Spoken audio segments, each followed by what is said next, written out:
Hey, what's up, y'all? This is Top Smokers, a new interview series where we're going to be having some cool guests, engaging in great conversation, and getting absolutely fried. My name is Tyrel Alejandro. It's your boy, Alejandro Hernandez. And it's me, Stock Marley. Yes, sir. You already know who we had to bring out for the first guest of this to, debut this. Joe, I'm going to let you take the lead on this and, get us started. For sure, man. So, first things off, man, just want to thank you for taking time out of your day to chop it up with us. Hey, man, thanks for having me. It's definitely an honor, especially to be the first one. Yeah, man. No, you were definitely an intentional guest for our first, because, I felt like us talking to you would set the standard of what we want this series to look like. That's love. Yeah. That's love. That's so, love. Let's just get into it. We're going to start things off. You got a little one-hitter right there. Let's do it. The one that says OG. So this is some strawberry shortcake. This is some homegrown stuff that our audio guy, Vince, where he at? This is one of his friends that home grew it. So okay. we're just going to try it out, man. Let me know what you think, and then we'll start get this interview started. All right, bet it up, man.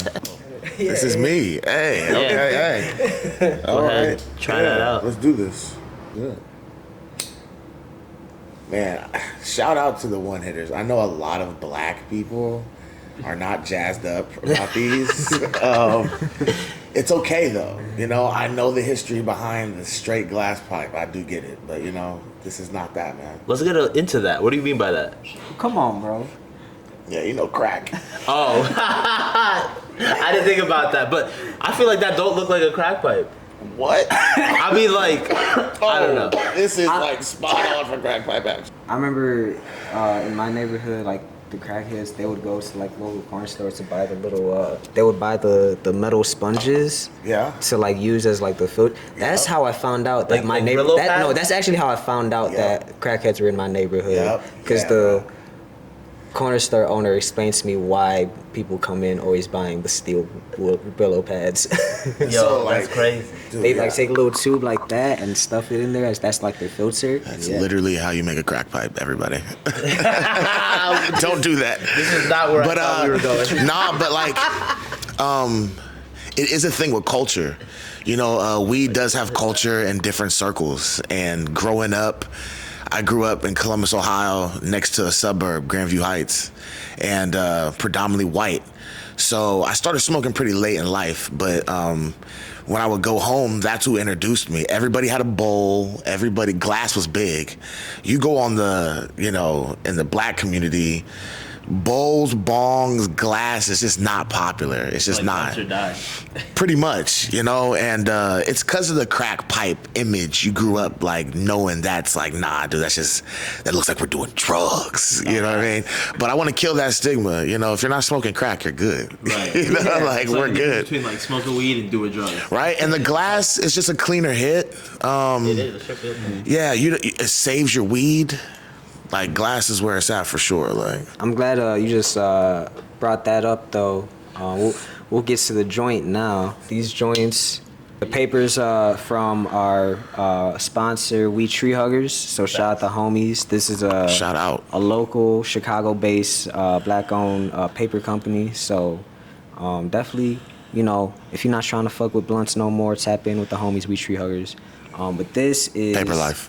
A white truffle that's in here from the homies at Lifted. Come on, shout out. You're super familiar, so... Man, let me tell you, Lifted Micro Growery has a special place in my heart.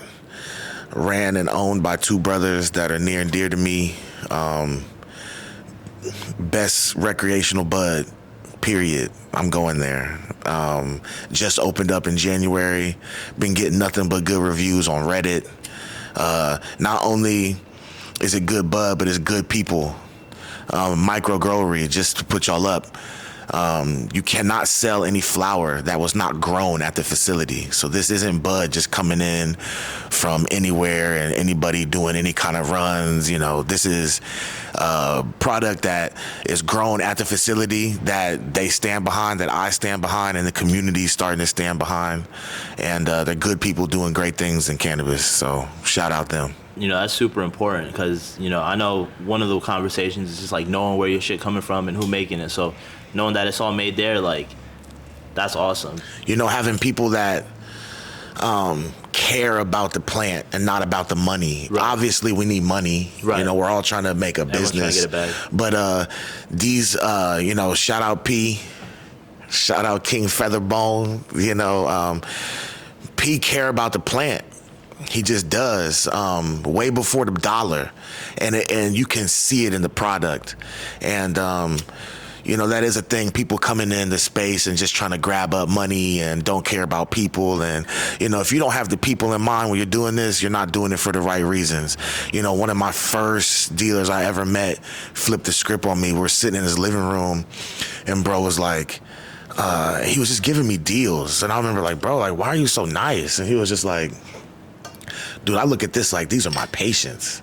He's like, I'm trying to help people. And that was the first person I ever saw in the cannabis space that was like, I'm trying to help people. Right. And not just say it, but like literally like he's making canna butter for people who can't smoke and going the mile for elderly people and all that. And I was like, it started my weed journey off with like, that's how I want to be. I want to help people, and I want to work with people who want to help people, straight up. Yeah. Let's backtrack. We didn't even introduce y'all to the people, to the audiences that aren't already familiar with you. That's just how tight we are, man. We see stock, man. This is real. We just get into it. But you know, you're a rapper here in the city of Chicago. Yes, sir. Originally from Columbus. Yes, sir. You're a member of the Free Nation crew, which includes Nick Jenkins. Your origin story is just so fast, and your origin story also relates to kind of like your weed origin story too. It does. I know obviously you mentioned how doing that's a big part of breaking the stigma of like doing drugs and shit like that. Yes, so sir. Let's just get into that. Shout out Free Nation. First of all, that's Prop, that's Berm, that's Maine. You know, started in Huntsville, Alabama. We just really wanted to bring light to the world. Free thinkers, free thought, that's how it started. And then once we came together as a group, it was Free Nation. You know, at the time, we're all scattered out. I'm from Columbus. You have Mick in Chicago, Berm in Nashville, Prop in Maine from Philly. So during the time where Mick was really popping in Chicago, we weren't here. You know, so fast forward time, you know, I knew that the only way I was going to be able to, what I call build my own boat, was to move here. When you're on another boat, you can't dictate where that boat goes or how that boat is ran or any of that. And so moved to Chicago in 2018. But to take it back to the origins of rap, it was an artist by the name of Nasara Larome, or Harrison, and he brought the equipment to my crib, and we were also smoking buddies. And I started smoking I started getting into rap by smoking and chilling on what I called the treehouse. I had an enclosed patio porch. Nice. I was on the second floor. Nice. And so I would invite the homies over, and we would have like a little portable speaker, and we would just rap over music, like just straight up freestyle. Not even instrumentals, like just whatever was on, just freestyling. And the homies were like, damn, bro, like, you're really good at that. And I'm like, oh, yeah, whatever, that's tight, like, let's keep doing it. And then, like, he came back like, nah, like, I've seen a lot of people rap, like, you should really think about doing something with that. Yeah. And I just thought it was the corniest thing in the world. I was like, yeah, bro, I'm gonna be a rapper, like, whatever. And one day he came over to the crib with everything, like the mic, the compressor, all that. And he was like, nah, we're gonna do this. And after like 4 joints in a smoky room where I had nothing, because I was just freestyling at the time. And he was the person like, bro, you're gonna have to learn how to write. And that literally sent me off on the journey to be Stock Marley. You know, fast forward to college, we rapped in a competition called Who Got Bars. And that was like my first introduction to like rapping in front of people. And then, but yeah, it was always centered around the session. You know, weed was always the key to that creative door. I would go on to do some work in England where I couldn't readily smoke.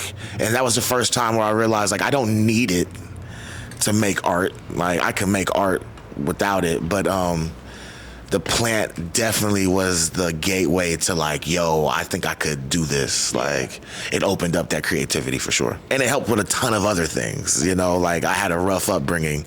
So it was not just helping me be creative, but also helping me through trauma and different things, you know.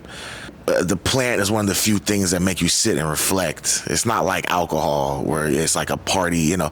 I don't think that cannabis is a party drug.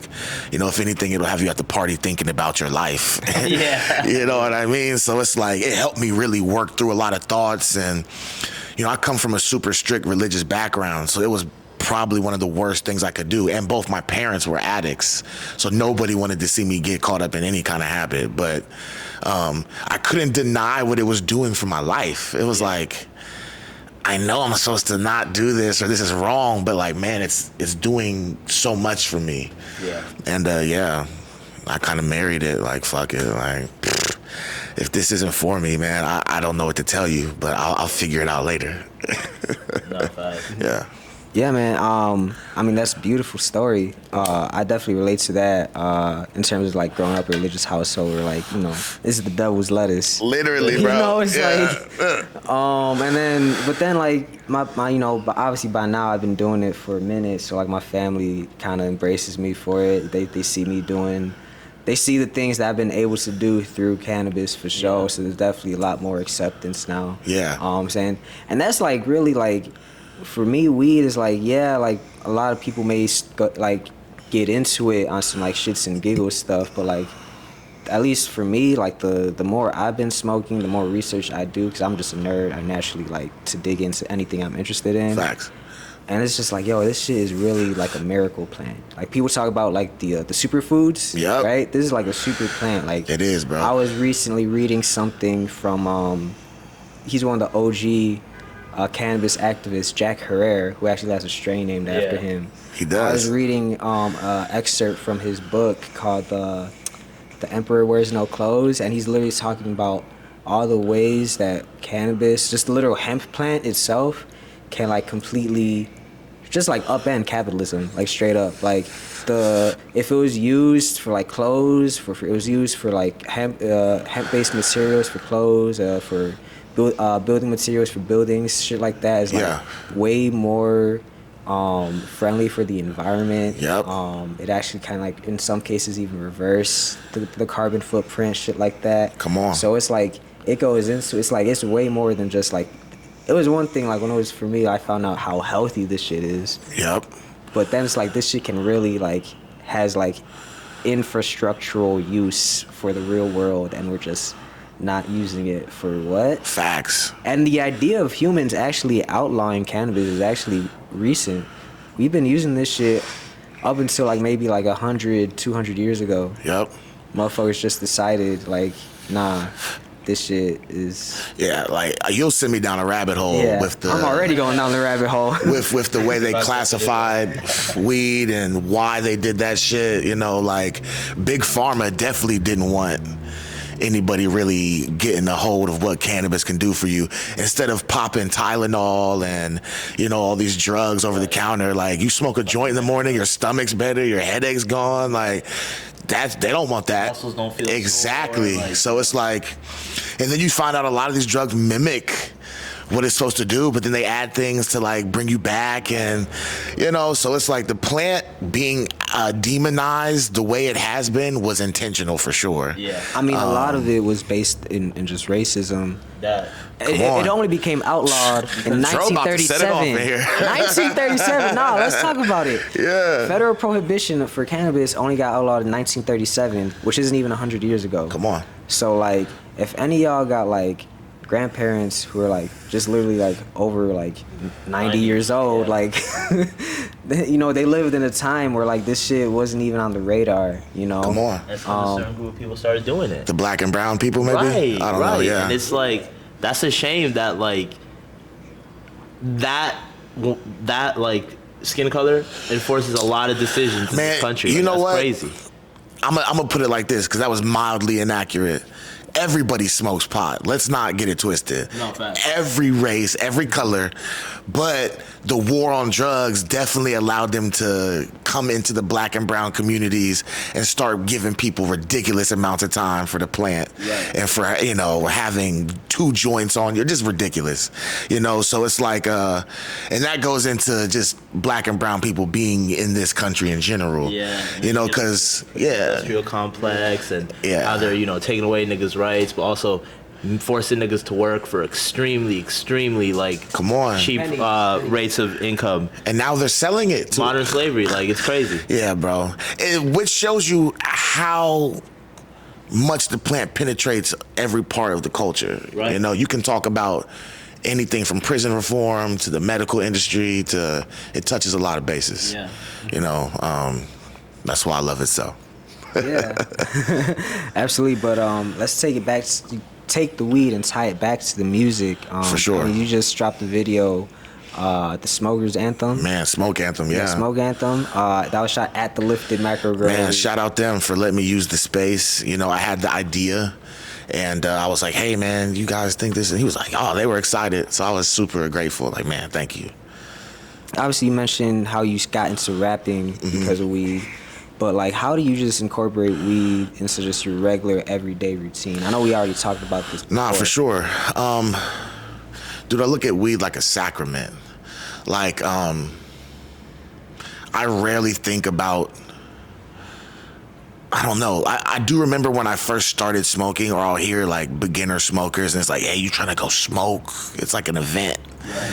And it's like you trying to match, Like, oh my god! I get it, The whole time it's just like a 0.7 in the swisher, right? You know what I mean? It's like 2 niggas throwing like 0.3s. It's like, who's gonna have fun here, bro? And so it's like, but I do remember that, being excited just to roll up and look at the smoke hit the car ceiling. I remember, like, we used to just, I remember that.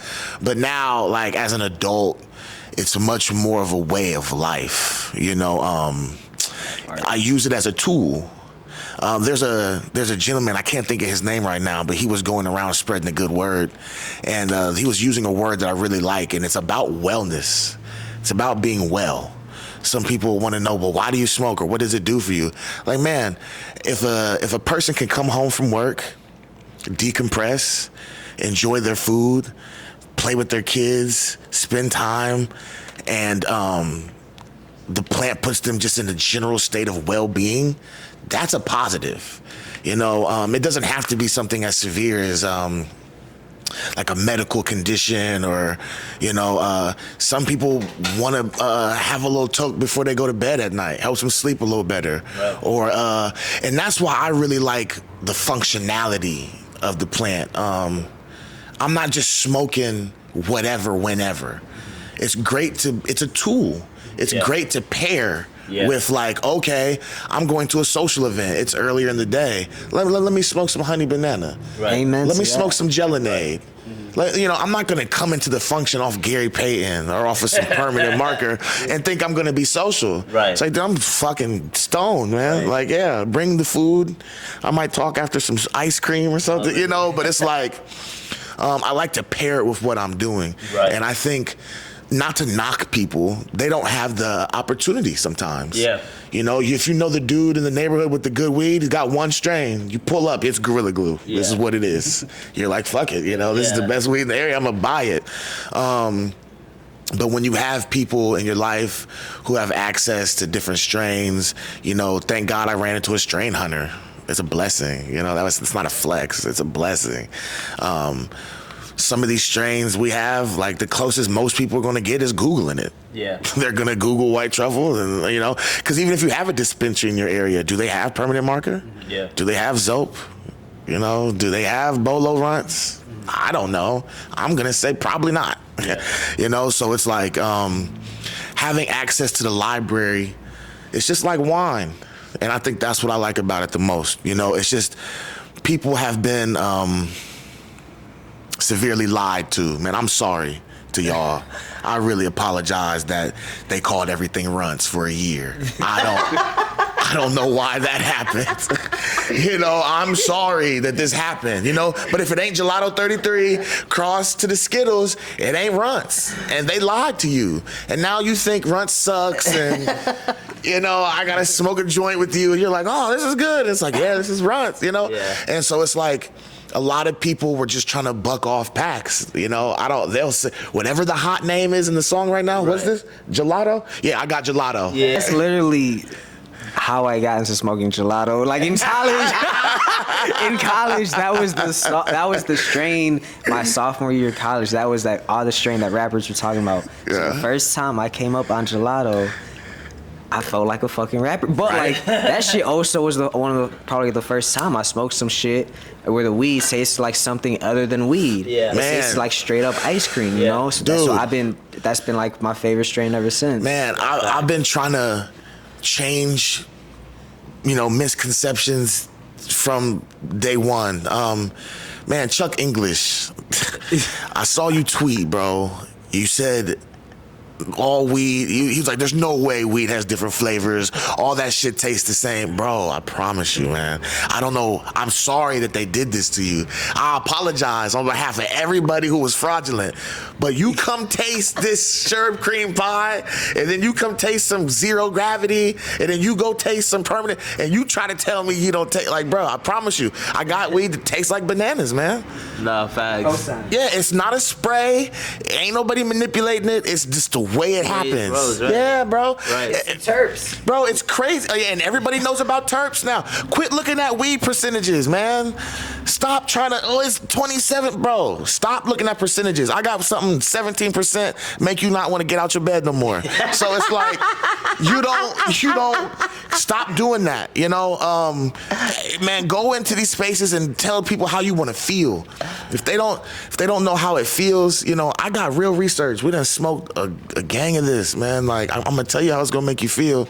And then there's a strain for everybody. Some people are like, weed, I don't like weed. It makes me anxious. Yeah, well, you're probably smoking some sativas, man. Right. Chill out. If you're already bad with anxiety and then you start smoking on some cactus, let me tell you something. You're going to think of every bad thought that your brain can think of, or you're going to think your heart's about to, you know, it's going to make you feel me? Galaxy. That's my dog. Galaxy Francis, man. He right here. You know, he was, you know, hey, I'm sorry I'm putting you out. I'm sharing your business. Yeah, you know, and bro hit me up. Just like, man, I'm not enjoying the smoke. You know, like I'm having, you know, I'm anxious. I'm like, bro, come holler at me, dude. I'm going to put you onto this Gelato 41, the Baccio Gelato. You know, and I was like, tell me how you feel. Bro hit my phone like, bro, this is what I'm talking about. And I'm like, yeah. You know, luckily I had the 41. Yeah. Luckily he knows me. For the thousands and hundreds of thousands of people who don't know or just walk into a dispensary, dispensaries don't have the best weed in the world sometimes. I know. So fucking I know real. it's coming out of a building. I mean, lifted. Everything coming out of there is that's different. It's different. That's in-house. Exactly. That's different. But those dispensaries, I know a lot of y'all think like, oh, I went to the dispensary. It's got to be legit. They buying they weed from somewhere too. They outsource it. Come on. Yeah. Tell me why. I heard a lady when I was walking outside Logan Square one day. It was a white lady.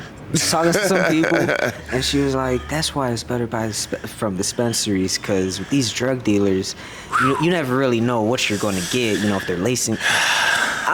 First of all, that definitely felt racially charged. Yeah, it definitely was. You know, and it's so hard. Like, I won't be completely biased. Like, is there some asshole out there putting fentanyl on weed? Like, yeah. Unfortunately. Yeah, fuck that guy. But I would dare to say it's happening less than it is just people like, you know, not really knowing. You know, knowledge is literal power. Right. And like, I get it. It's coming out of a dispensary. It's like a government sanctioned thing. You think that it's better. Man, dude. Higher quality. I've seen behind the curtain of dispensaries, man. there's a word I'm trying to think of right now. Remediated. Yeah. They will put remediated weed on the shelf as long as it's labeled as remediated. And for the person who doesn't know, that's just weed that didn't pass a test, man. Like, they're just bucking off all the pack. They want to get every part of the pig. Yeah, so it's like, you could be buying pure bullshit out of a dispensary, you know, but another thing too, just interject, like, what I always recommend, and this is advice that I got from one of the most smartest men in cannabis I know. Shout out Mike the God, Mike Malcolm.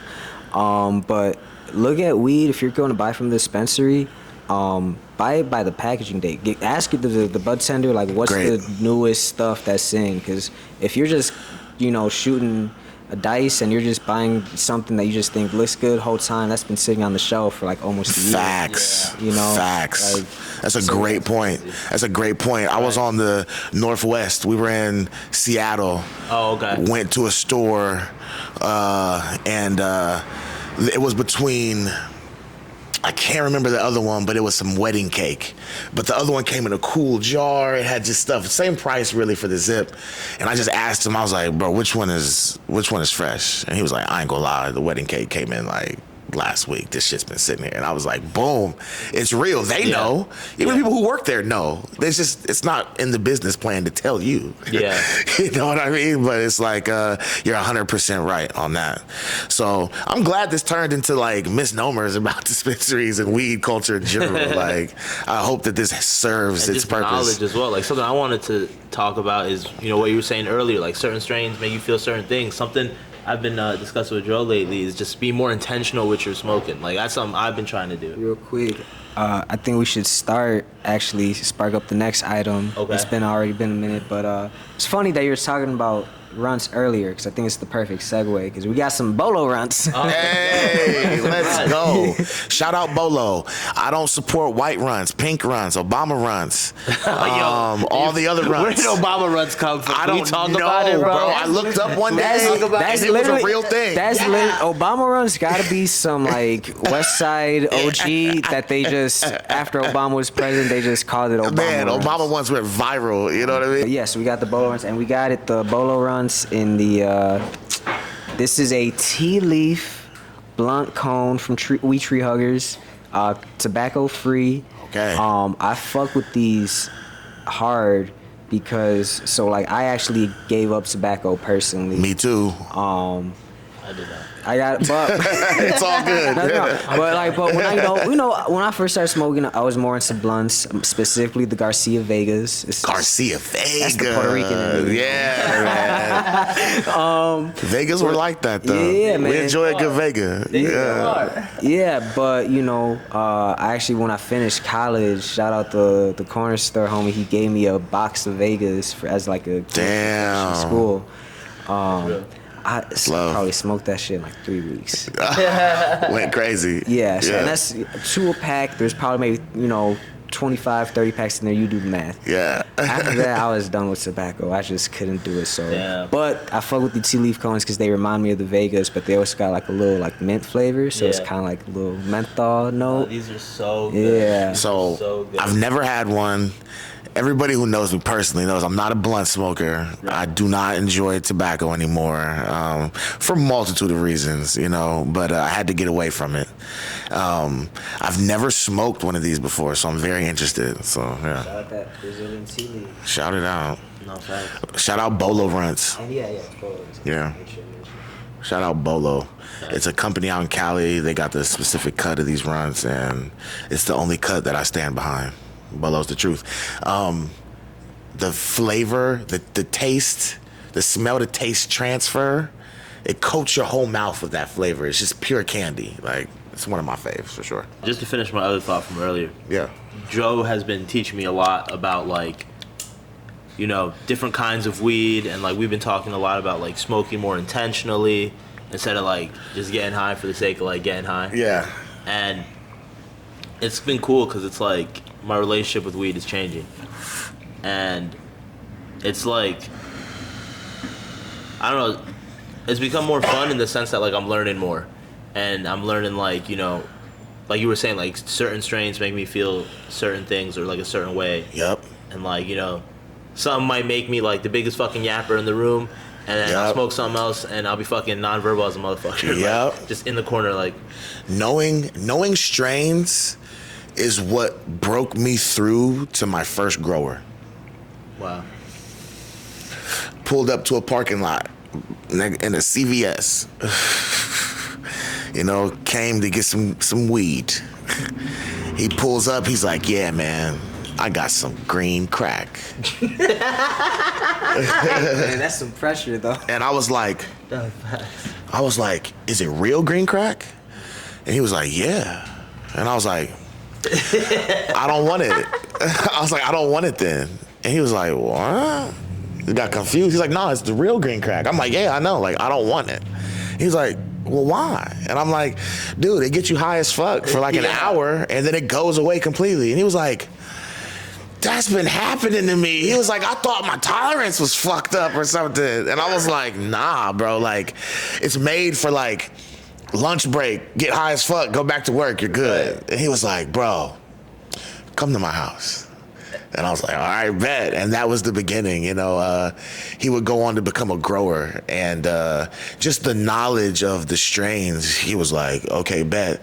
And then my conversation with P started off just like that. We were talking about strains. We had a knowledge. That fool nailed down where I was from based off the strains I was talking about. I was talking about dumpster. And he was like, you from Ohio? And I was like, what the fuck? That's crazy. I was like, yeah, like, how did you know that? And he was like, yeah, you probably know about Death Star. Nah, that's And I'm nuts. like, what, bro? Like, yeah. And he's like, yeah, bro, those are Ohio strains, like the Ohio crew. He starts busting it down. And it blew me away. I was like, what the fuck? You know, I strive to be that knowledgeable. But then also, knowing your strains helps because one of my only negative experiences happened, I guess I gotta tell a story now. So, I'm about to graduate from college. First cough. No, yeah. I was about to graduate from college. I went to Oakwood University in Huntsville, Alabama. So the ceremony goes Friday, Saturday, Sunday. So we're down there. Yeah, it was. I was like, damn, it's hitting me. We go down there. I got done with classes in December, but they didn't have a winter graduation, so I had to come back for spring graduation. We're chilling at my homie's crib. This is Nasserah. We're chilling at his crib, and I brought some sour diesel. It was a sour diesel hybrid from this dude I've been buying it from in Ohio, and I brought it down.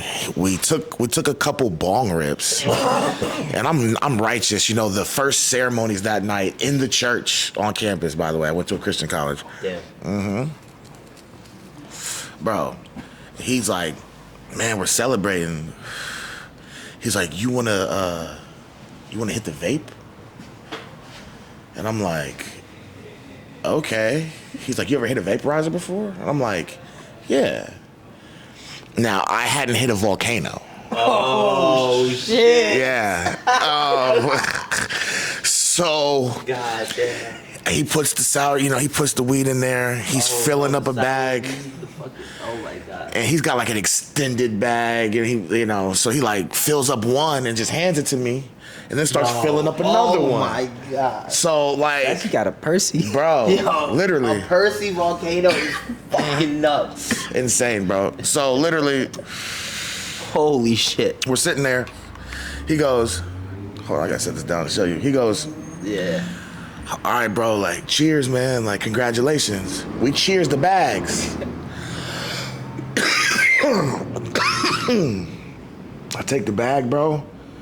One hit, I'm like, Nah, this is fucking insane. blam, straight to the dome. No way. And I'm like, yeah, man. I look over, he was like, damn, bro.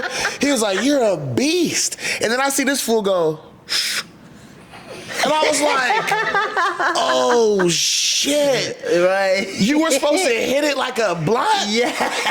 I was like, oh fuck. So God. you gotta think, at this time, the whole bag is hitting my system, and I've just found out that you're not supposed to do that. So now in my brain, I'm like, oh fuck. So dude, sweat starts, right? The sweats come first, and you gotta think it's a vaporizer, so it's so clean. What I just inhaled, it's no body high. It's just scrambling my brain. So I'm sitting there, and all of a sudden his voice starts to do this, and I was like, oh fuck. I was like, hey. This is a classic weed question, too. If you ever have somebody at your house smoking and they ask you this, no, they're probably having a little trouble. I was like, hey, where's your bathroom?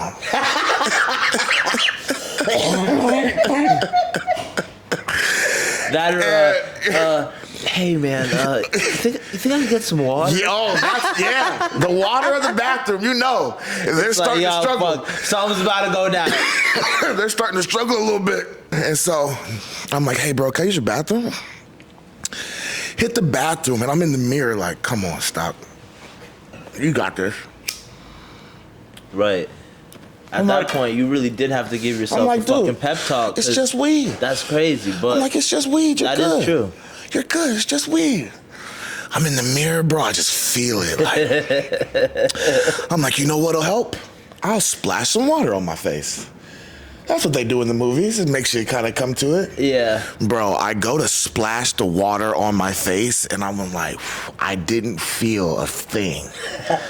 Like, I didn't feel the water hit my face. And I was just like, fuck, dude. Like, I'm ripped. Came out the bathroom. I was like, hey, I gotta go.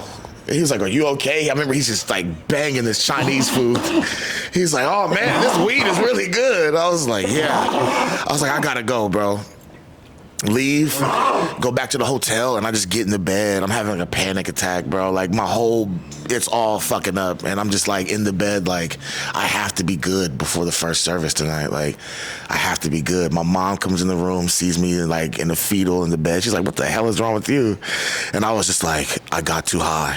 I had no time to lie. I was like, I need you to be on the same page with me. Like I am. Like we're on a team right now. I am tore up. So she's like, okay, rest it. Dude, I had to put on my cap and gown. We're in the church, walking down the aisle, whole ceremony.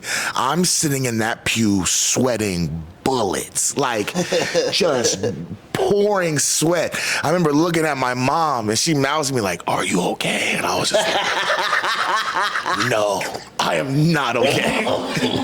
So all that being said, I stay away from sour diesel strains now because it still gives me a little bit of the jitters. And so that's helpful in knowing what's for you, what's not for you. Yeah. So yeah, story time with Stock. That was... How do you follow up? I don't know. I have no clue, but I just say this fucking bolo runs is fucking great. Like this is the most fried I've been in a long time, bro. And that makes me happy, but that also scares me because we have so much more coming up. Like that fucking terrifies me. This is literally what we signed up for. No. I remember that when this man came up with the concept of this, it was literally like, bro, I just thought of the craziest idea. Yeah, dude. Imagine hot ones with weed. So like this is literally like this is your fault. Yeah, I'm cooking myself. I might need to slow down. No, I'm definitely. It's in my hand, so I'm just hitting it, and I'm like, hold on, man. Also, let me add. Feel no pressure to smoke the whole thing if you don't. Oh, word. I'm trying to set a record. You see me, that's actually my toxic trait. Anytime I smoke, especially like if we're like going like all in like this, I'm like balls to the wall. Like Like I'm trying to talk to I'm gonna smoke as much of this as I can. Competitor in me like jumps out, and I'm like, you know what? Right now in this situation, it's me versus the blunt. It's me versus the bong. It's me versus the puff coat. Like I'm just like, man, I gotta win. I gotta come out on top. I have a toxic trait when it comes to that. I don't know what song it is, but Wiz Khalifa in a song was like, and when you're there and you feel like tapping out, you better keep going. Like, don't be a bitch. And I'm like, damn, Wiz, I won't be a bitch. I can't. Shout out Wiz. Shout out Wiz. Dude literally taught me how to roll a joint. Yeah, man. So episode 4, season 3, day to day. Okay. This dude's got in the hot tub. Encyclopedic memory. Yeah. Let's transition a bit. We're just, we're talking about weed, the shits and the giggles we get from weed. Yeah. But it also has extremely, as we were talking about before, just like actual real life benefits, right? Yeah. And I wanted to, and you already alluded to it, but I want to ask a more detailed question about it, because in your song "Smoke Anthem," you talk about how you kind of come back to life after coming to Chicago, and I know you're very open about how weed literally saved your life. Yeah, bro. So after my hospital stint, I had a near-death experience, given a less than 50% chance to live. Had 6 surgeries in 7 weeks. I was in the hospital from October 26th to December 20th. And I rehabbed at home from that point until about January or February. February, I started walking again. I think standing at the stove, like cooking again. I have a skin condition which resulted in a boil developing inside of me, which is very rare. The boil ruptured, had a blood infection, had to have emergency surgery to save my life. Very extreme process. Very grateful to be here. Shout out Dr. Yuk Ming Lu. She put me back together, but what they had to do that night was cut me wide open. With that came a lot of rehab, a lot of surgeries, a lot of drugs. There's only one real way they can do those procedures without, ruining your life mentally, and that's drugs. Every day they came to change my wounds, you get drugs. I was taking like 13 pills every morning. I took everything from Oxycontin, Roxy's, oxycodone, fentanyl, Dilaudid, Norcos. I didn't even know there was this many painkillers till I was up in there, and Dilaudid became my favorite. Psychologically, what this drug does is, man, when it hits you, dude, I'm talking about I would be in the worst pain, laid up in that hospital bed. You're in the same position, They would hit you with it. You get a milligram. I had got up to a milligram in the IV. So this is liquid dope. I'm talking about, I had never experienced when you get drugs put into an IV, it hits you right then and there. The faster they put it in, the heavier it hits you at once. They would be trying to hurry up sometimes. I remember the first time I really realized what was happening, it was like, man, they hit me with it, and I looked over at the lady, and I was like, man, I love you. I was like, thank you so much for helping me. I didn't hurt anymore. It's kind of euphoric. You're like, man, being cut open isn't that bad. Like, I know they're shoving gauze and all type of stuff into me, but man, life is pretty chill. That was the first time I realized how powerful that shit was. And then a couple days later, you realize how different you feel right after that shit. And you're like, oh, I'm high. It takes you a minute to register the fact that oh, I'm high. I'm getting good and high. And it becomes a safety blanket. And when they took Dilaudid off my chart in the hospital, I showed my ass. You know, I understood addicts a lot more. I woke up like, yeah, baby, because they fucked up. Once they put me in the step-down wing, I had the tummy tuck. So I had plastic surgery, real surgery. There'd be 3 different teams in my surgeries. You know, arts and crafts is what she called it. That's crazy. Yeah, and so you coming out of that, these drugs are hitting you. I was given the ability to dose myself. So 3 a day, 1 mandatory while you're bathing. If they come to clean you, you have to take a dose. They can't touch you if you're not medicated. And the other 2 are at your discretion. So for like a month, bruh, I'm like, what, 11 o'clock? All right, yeah, let me get that first one. To the point where, I'm gonna be open, that I would hear the cart rolling down the hall and my mouth will water.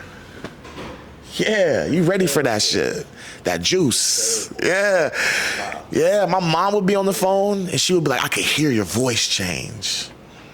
Like, oh, meds are here. Yeah. I remember the day my mouth watered, I was like, damn. That's real, you know? And then you get to pick the second one. So like, yeah, around 9 o'clock, shift change. I had it all figured out. My show's coming on, yeah, give me that second one. Wow. Boom. You know? Yeah, having like a do it after the special schedule was crazy. When you get out the hospital, there ain't no Dilaudid, bruh. There ain't no, they're not doing that. So they try to take you off of that shit before. It was one of the hardest things in the world. Coming home, and I'm still taking pills now when I get home. Still taking Percocets and all that. My mom comes from addiction, you know, so she's familiar with what I'm going through. She emphasizes to me the importance of running away from this shit right now. Like, do not let this linger on, you know? So we started the process, man. I kicked that shit in my room with my mom on the phone. And one of the only things besides God that made that situation better was cannabis. I knew. I told him in the hospital, I can't wait to go home. I'm gonna take a bong rip. She'd be like, knock yourself out. Nobody ever was like, nah, don't do that. Or Right. they was like, man, have at it, bro. You deserve it. You know, and I'm like, damn, okay, cool. You know, started smoking when I went home, a little light. I wasn't really getting high. My mom came to visit me. I took a bong rip and got ripped for the first time again. And it was just like, took my mind off of everything. We were laughing. It was just such a good time. And it was like, damn, I don't need these pills, man. Like, I don't want to be doped up. Yeah. I kicked it, went through it feels like needles are poking you at times. You can't sleep. A lot, like the withdrawals suck. But my mom would talk me through it. I wouldn't fall asleep till like 6, 7 in the morning. Like, it just sucked. And then I kicked it with a prescription still left on the table. Like, I could have went and got another script, and I was like, I'm good. I went back to the hospital. They were shocked. They were like, you mean you're not taking any pills? And I was like, nah. She was like, you mean you're not on any painkillers? And I was like, nah. And she was like, dude, I am so proud of you. Like, that is incredible. She was like, I was really worried about you, especially after you flipped out in here. Like, she's like, I didn't know how that was going to be. And my mom even let me know, like, for the amount of drugs you were taking and for the time you took them, to kick it like that is impressive. And I don't take any of that credit to heart, man. That's God, and that was the plant. You know, I didn't feel butt naked. I didn't feel alone. I didn't feel like I didn't have any options. It was like, I'll be all right. You know, so shout out. That's fire, you know. Yeah. It's funny that like, this is really, you said God and the plant. You could say that this is God's plant, you know, straight up. Man, I remember the first time I heard somebody say that, I thought that was so crazy, and now it makes way more sense. Yeah, I mean, shit, and this is something how we talked about earlier. Like, people call this the devil's lettuce. Like, come on, man, that's some propaganda that's going crazy, man. For sure, it's a religious tool for sure. Mm-hmm. A lot of people use it for spiritual reasons, you know. Yeah.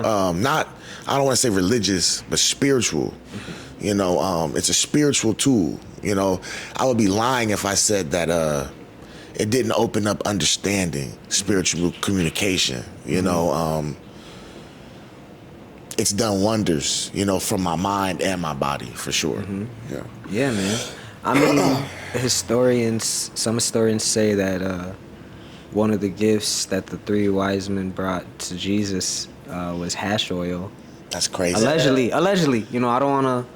You know, That would be wild. I'm not a historian.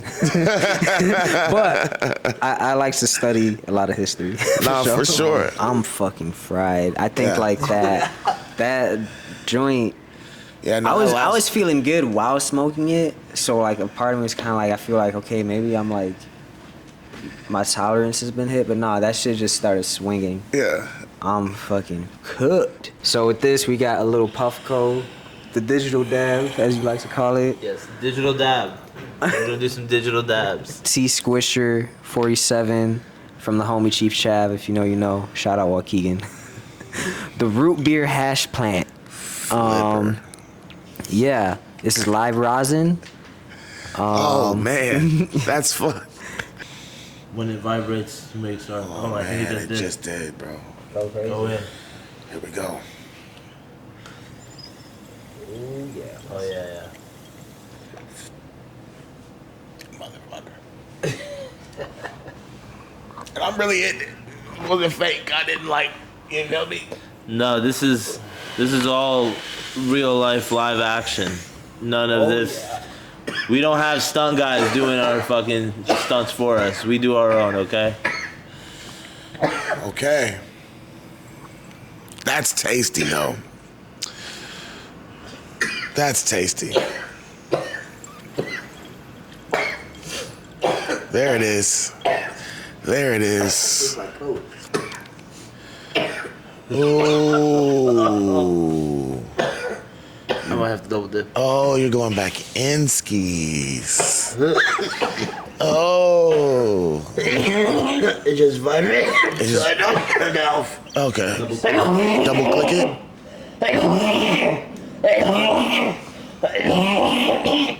Yeah.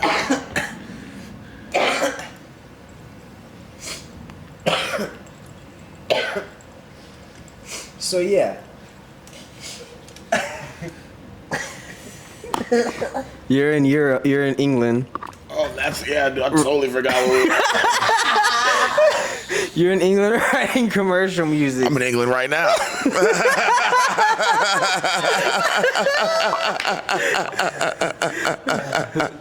Let me finish this. Oh yeah. Sorry. Dude, I'm so fried. I can't even. You see what I'm talking about? Yeah, I was in England. Nah, so I sent out a tweet and I was like, hey man, somebody send me some beats. And this dude was like, hey man, here's some beats. And I listened to some of them. I heard one of them. I rapped on that beat.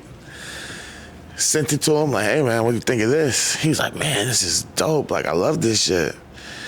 Like, some time goes by, I get an email from him like, hey, I played this song in a room and somebody heard it and likes your voice.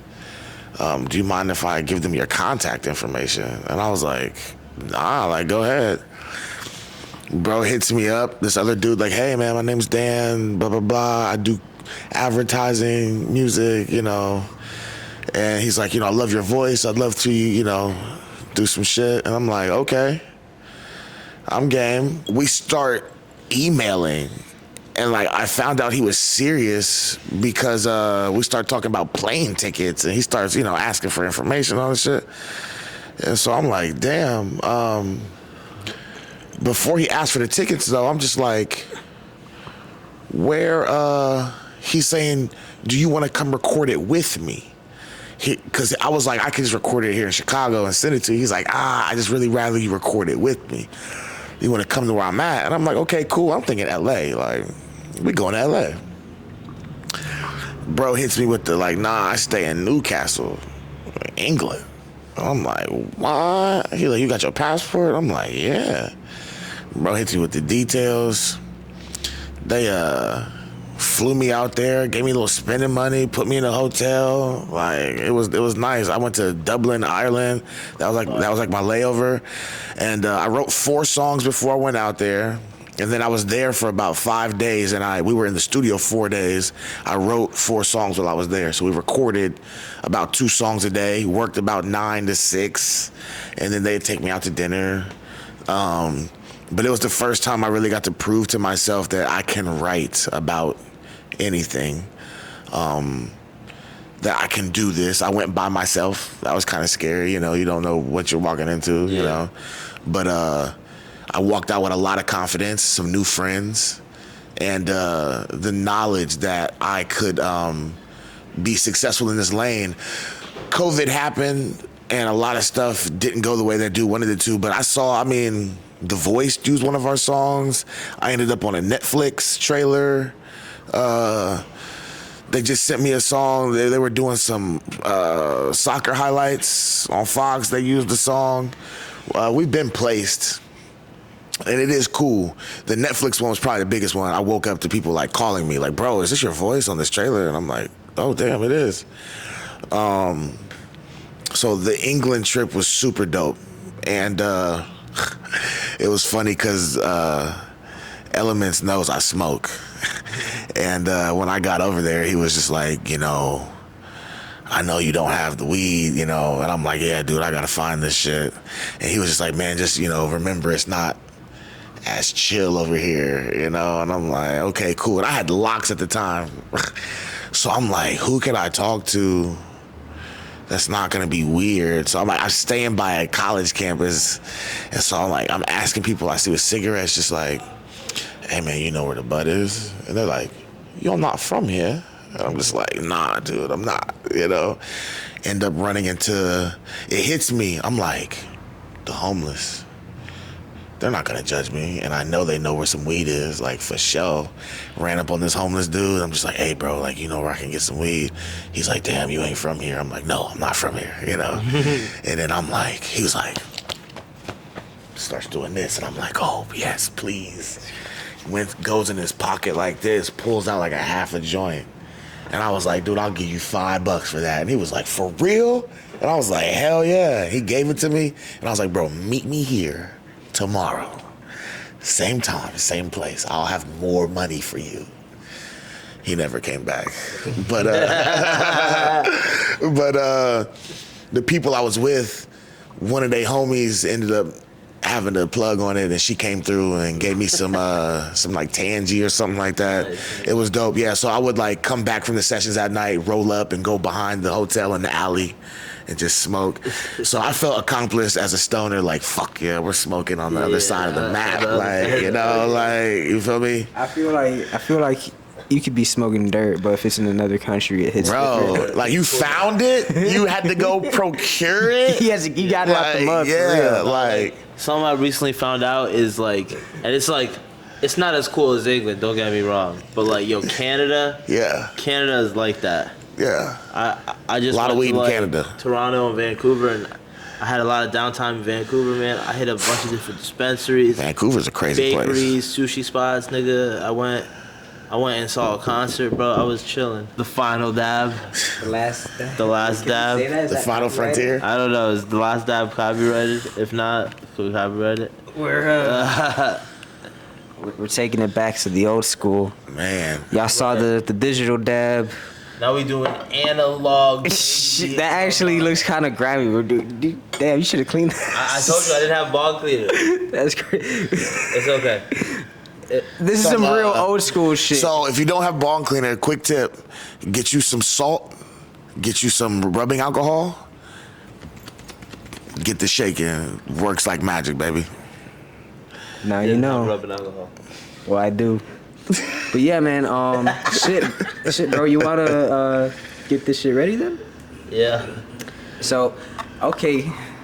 Should we run it back with the root beer hash plan, or double or nothing? We do a cocktail. Root beer hash plant with the cinnamon horchata water hash. I mean, I can't turn anything down. Hey, you're the one that said that you can't. I can't turn anything down. Not on the first episode. You won't hear me say no. Oh, baby. See, and when this got introduced into the community, this is the first time some people felt like they were doing drugs. Like, yo, it's kind of hard to explain to your mom and dad that you're not doing drugs when they hear you in their turbo torching shit. Like, they're like, what the fuck is that sound? Right? Cleaning my room, Mom. Vacuum. And they're like, wait, the vacuum's right over there. So there was so much about this, you know. You gotta heat it up and then let it cool. Low temp dabs. You don't want high temp dabs. It was like a ton of this, but man, when this first started, this is what you would see. People would just be having these things cranking those torches, bro. Or you'd be on like your headset playing Call of Duty, and in between games you just hear the torch kick up, and you already know what they're doing. And man, shout out Studio Shapes. You know, come through, book a session, Wind Down Wednesday. Shout out Studio Shapes for real. Yeah, man. Shout out Renzel. Much love. He produced my latest EP, the Build With Me EP. Let's talk about that EP, man, as he's getting this ready. Word. The EP was made 2023 for the most part. 2 of the songs on there are like a couple years old. But we were gearing up for the album release for Building Blocks. And we were having meetings, and a theme that kept coming up is, man, we don't want to release the album on deaf ears. You know, we want a primed audience ready to hear it. And I knew I didn't have that type of motion yet. And so we put our head down, made the EP, put it together, and put it out October 2023. And it's been nothing but love. You know, it's been received well. It's opened the door for a lot of opportunities. It's kind of like a sample platter. I wanted it to represent the different kinds of music that I can make. I think I was known for a certain type of music or a certain type of sound, and I wanted the Build With Me EP to entice people sonically. You know, we gave them a lot of different soundscapes.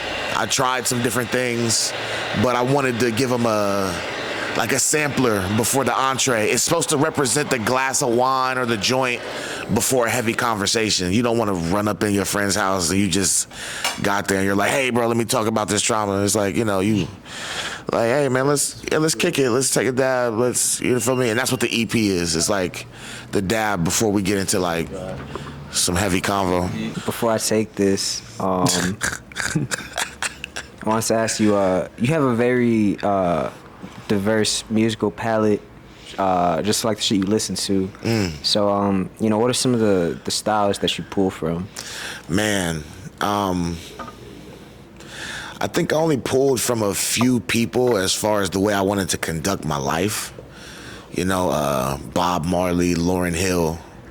Those are 2 big of like artists where I was like, I saw what they did with their life, and I was like, damn, that's like something I would like to do. But then stylistically, I mean, from Biggie to Jada to Cudi, you know, I pull from a lot of different people.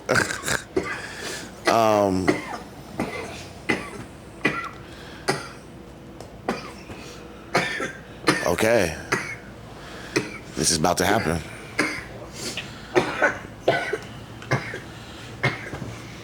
Here we go, y'all.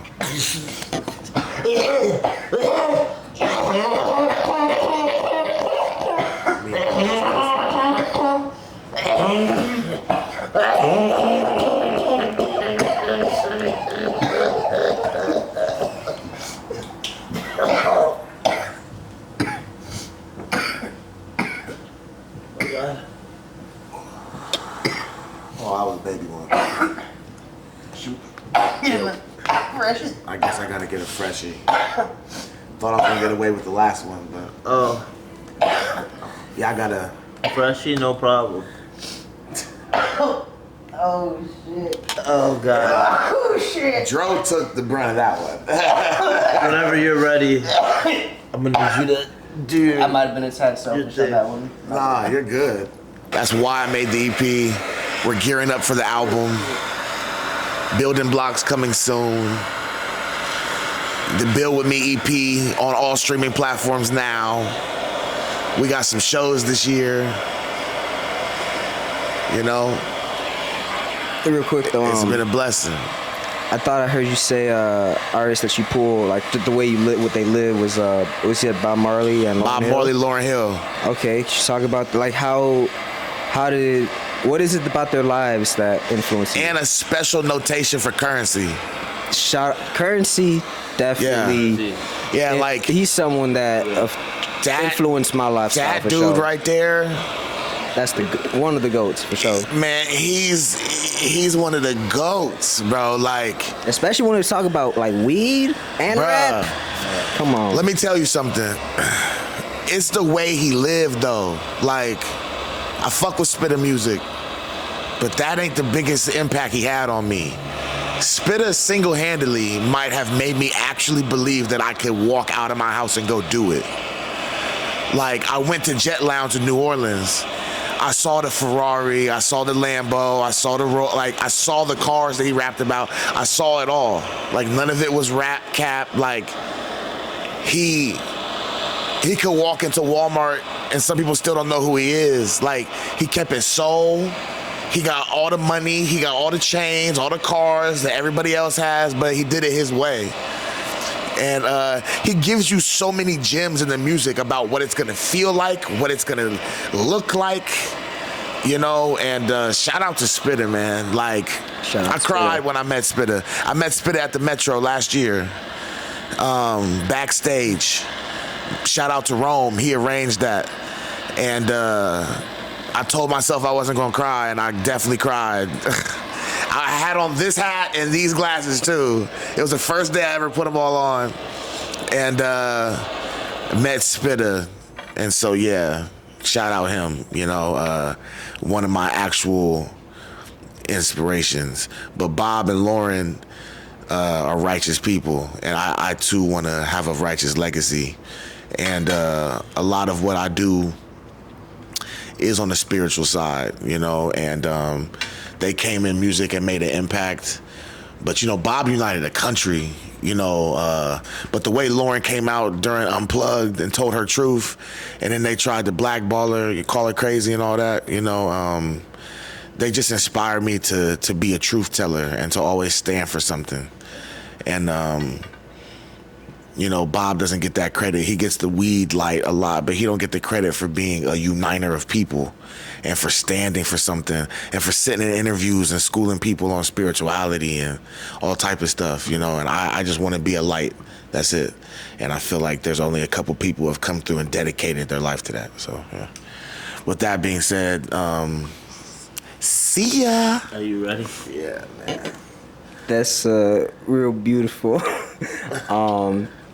Shout out. Yeah, so I know that's crazy how like you just got some real deep shit. Now you about to take a fucking fat ass rip. Pull it. Ooh. Oh wow. Look at that milk. Okay. Yeah. Okay. Oh fuck, hold on. You going back in? And we can swing it. I'ma share. Oh.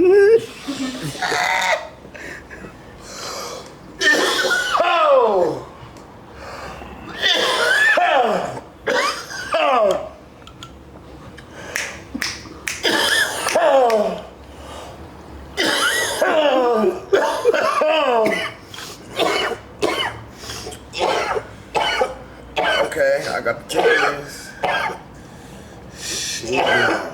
She goes. Let's keep it spinning, baby. Oh, yeah, no, the ball keeps rolling. Let's keep it spinning, baby. The ball keeps rolling.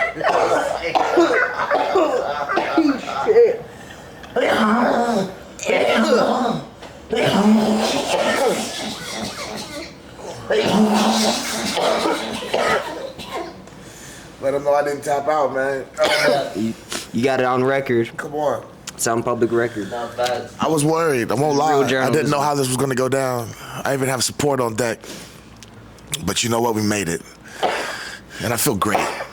I didn't crawl across the finish line, baby. I floated.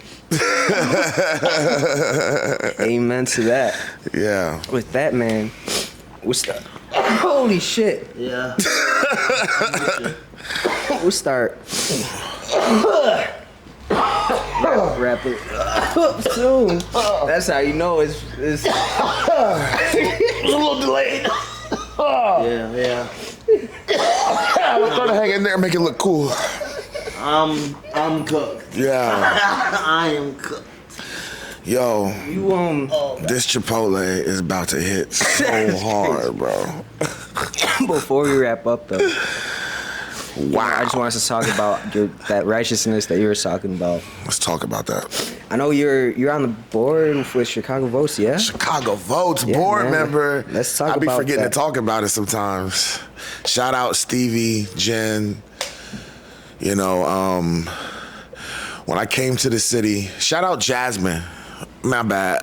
Oprah, my bad. Jay Bambi. That's the homie. I know about too many things. But I heard her speak about something when I first came here that, you know, you have a lot of people who come from outside of the city and they want to come and take. They want to come and take from the city. Whether it be for adulation, self-adulation, they want people to fuck with their music or whatever they got going on. But not a lot of people come with the spirit of giving. And so when I first got here, I wanted to lock in that way. First show I ever did was for Save Lives, Save Money. It was for children. They were teaching children how to corrupt gunshot wounds. It blew my mind. You know, found out the amount of children that die from gunshot wounds before the ambulance gets there. So they're teaching the kids how to stop the bleeding on their friends' gunshot wounds so that they can survive till the ambulance gets there. And that was an immediate culture shock. Like, oh, we've never done that in Ohio. And it was just like my introduction into how real it was. Lived on the west side since I've got here. We stay in North Lawndale. We know how real it gets. You know, we hear it. I've been inducted to that. I've heard countless scenarios play out with gunfire, tire screech, ambulance, siren. You hear the whole thing play out.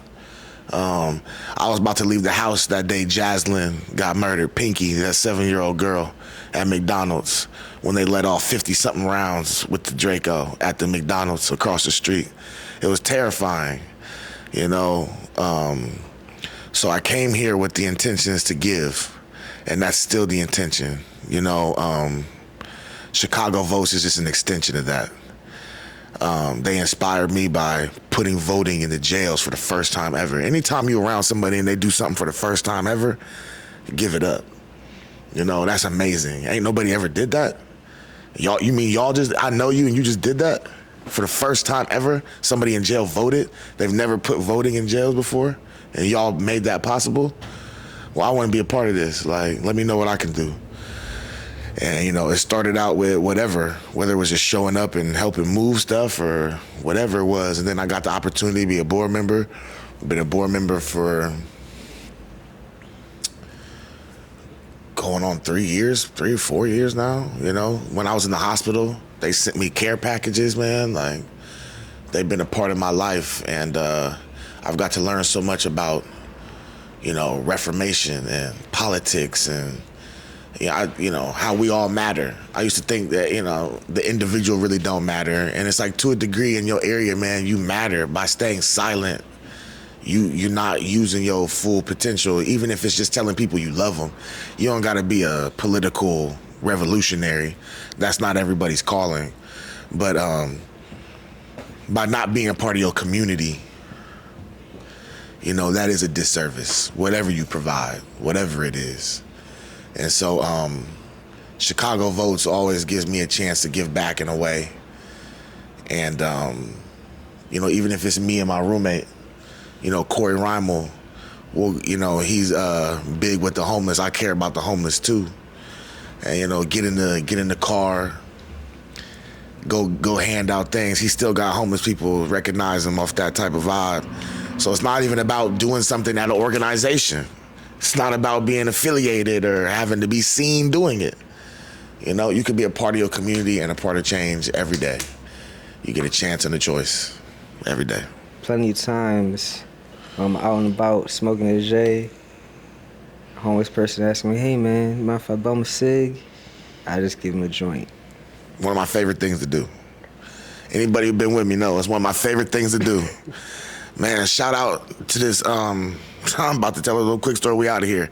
I used to go to this hotel with my ex.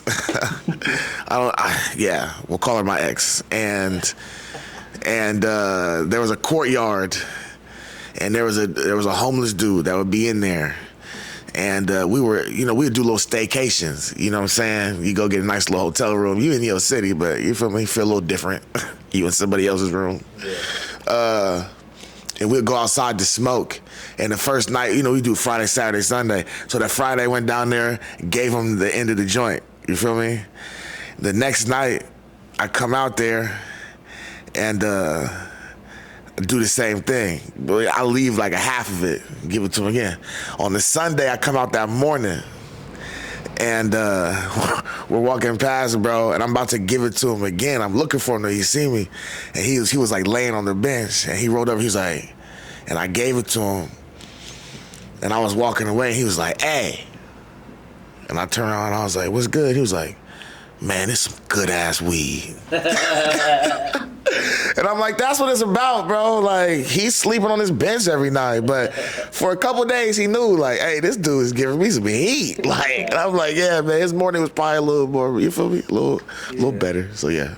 Love is love is love. Bam. Amen to that. Real quick, before we get out of here, man, I also want to ask you about Bruce Lee. Just because I heard you talking about Bruce Lee before the interview, and I fucking love Bruce Lee. Love Bruce. So I know he's got some wisdom. So how has Bruce Lee affected how you move? First of all, shout out to Andy. If you know Andy, you know Andy. He introduced me to Bruce Lee, though. But Bruce, he's a philosopher. We know him for fighting. And that's cool, but when you really go break down what this man was talking about, it's powerful. Even from Be Like the Water, that helps in way more than martial arts. Just learning how to adapt to the situation you're in, not complain about it, but adapt, move forward, execute. That can be helpful in a lot of spaces.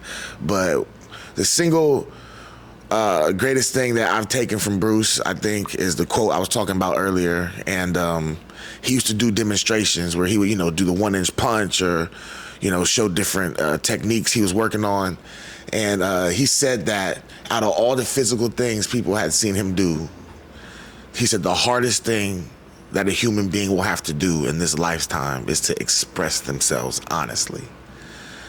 And when I heard that, it just resonated. I think I understood it for the complete meaning in that moment. Just like, man, this dude who's capable of doing 2-finger push-ups and all these things that we deem physically, tremendous, is telling you that everything you've seen him do doesn't hold weight to us just expressing ourselves honestly, which also tells you how hard that shit really is.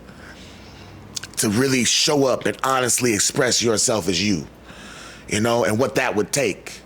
It might take some dark rooms. It might take some dark times. You might have to be isolated to figure out who you are, and not run from that.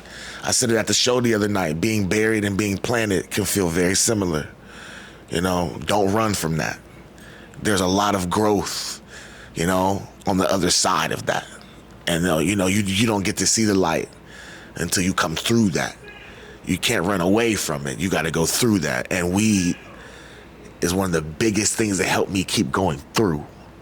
It reminds me why I'm here, what I'm doing, and that it's going to be all right.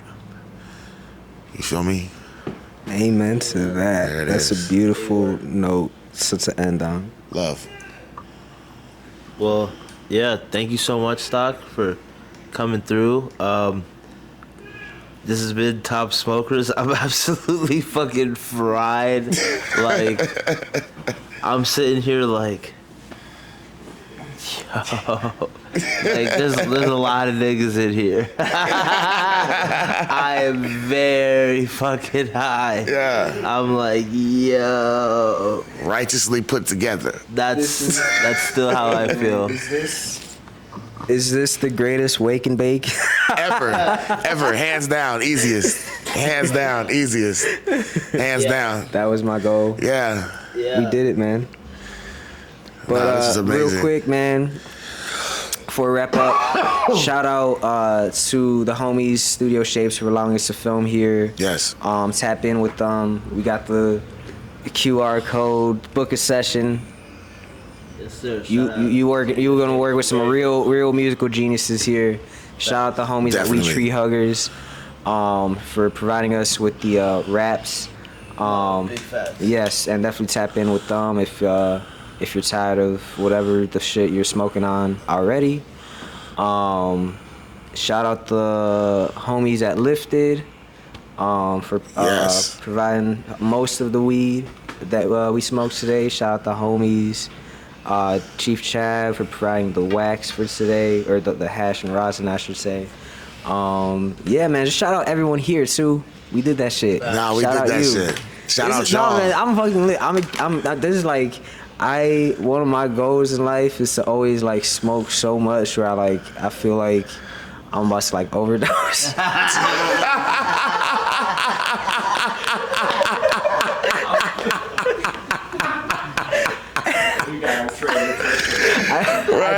I definitely felt like that was gonna happen.